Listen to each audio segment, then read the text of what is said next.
puro sapsap at mga butete lang ang pakukulong ninyo, walang mangyayari.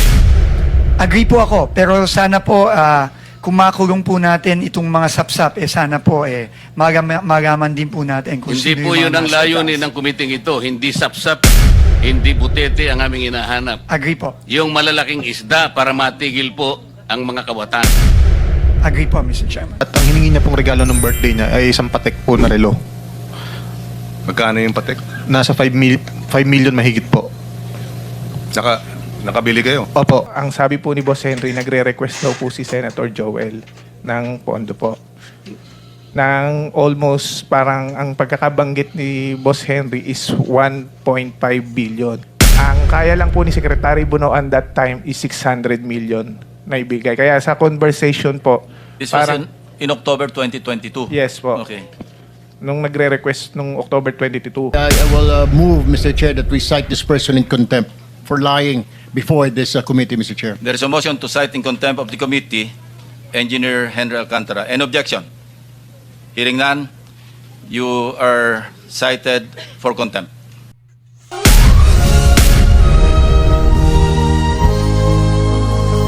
Si Congressman D, kung mapapansin nyo, lagi lang yan nakadikit kay Congressman Rudito Albano.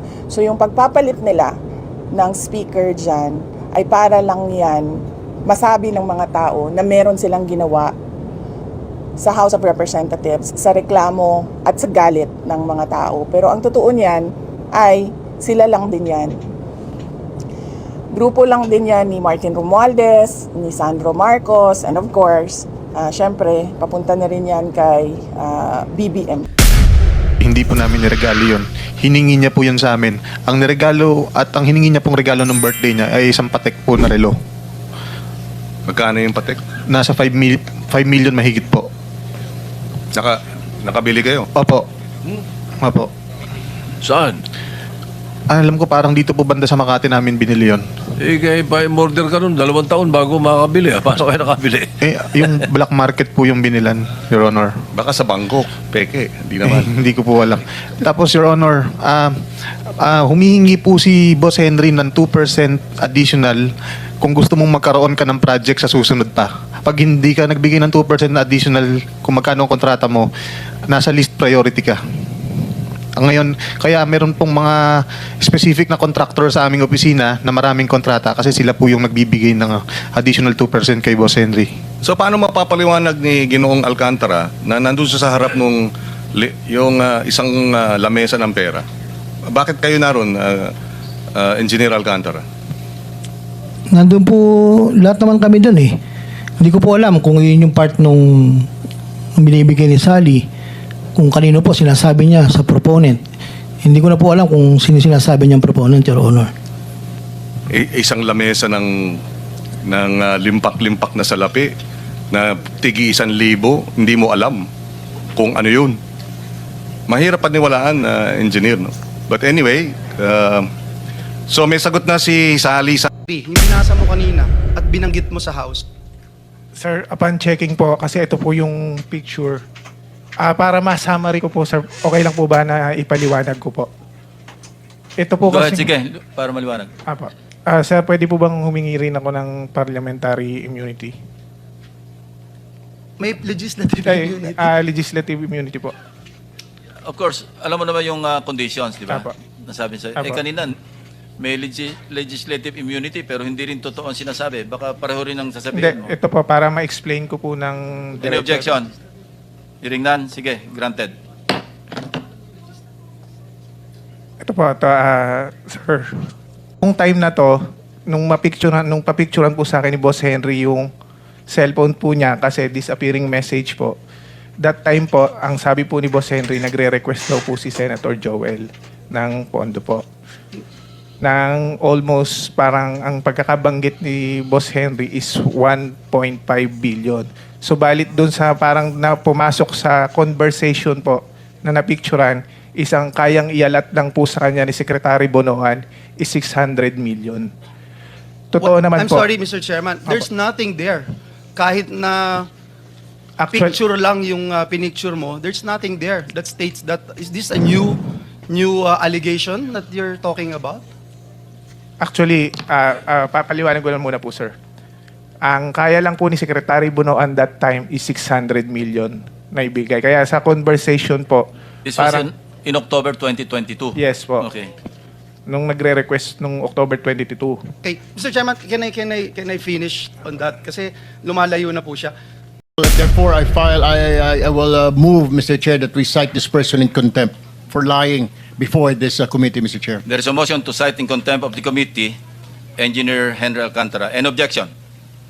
Hearing none, you are cited for contempt. Thank you. So yung pagpapalit nila ng speaker dyan ay para lang yan masabi ng mga tao na meron silang ginawa sa House of Representatives, sa reklamo at sa galit ng mga tao. Pero ang totoo niyan ay sila lang din yan. Grupo lang din yan ni Martin Romualdez, ni Sandro Marcos, and of course, syempre, papunta na rin yan kay BBM. Ngayon, BP pinalitan na si House Speaker Romualdez ni new House Speaker Faustino D. May mensahe ka ba sa kanya or advice sa kanya para hindi na mahuli itong mga nangyayari ngayon? Wala akong mensahe kay Congressman D. Meron lang akong i-share, gusto na ibahagi no, sa mga kababayan natin. I'm sure he is a good person. I've met him several times sa aking mga events at sa aking trabaho, si Congressman D. Si Congressman D ay congressman ng Isabela Province. Ano bang tawag dyan? Hindi ko kasi masabing warlord siya eh. Ang may hawak ng probinsya ng Isabela ay si Governor, kalimut ko siyang pangalan. Albano, si Rodito. Ang may hawak ng province of Isabela is si Governor Rodito Albano. Si Rodito at si Tony Pet Albano, yung congressman ng Isabela dati, hindi ko alam kung hanggang ngayon, nasa circle yan ni Speaker Martin Romualdez. Isang grupo yan sila. Paano ko nasabi?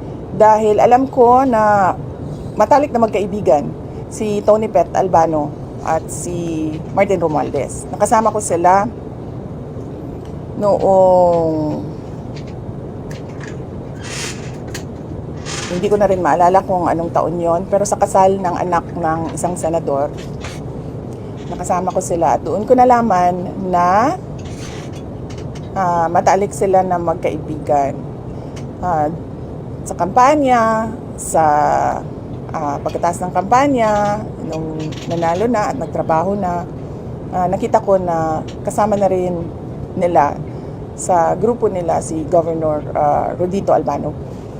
Si Congressman D, kung mapapansin nyo, lagi lang yan nakadikit kay Congressman Rodito Albano. So yung pagpapalit nila ng speaker dyan ay para lang yan masabi ng mga tao na meron silang ginawa sa House of Representatives, sa reklamo at sa galit ng mga tao. Pero ang totoo niyan ay sila lang din yan. Grupo lang din yan ni Martin Romualdez, ni Sandro Marcos, and of course, syempre, papunta na rin yan kay BBM.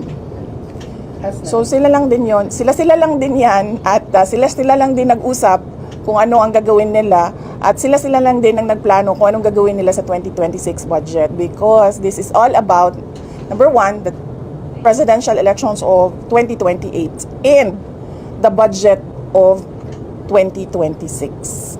Kasi inubos naman na nila yung 2025, 'di ba? So 2026 na pinag-uusapan dito.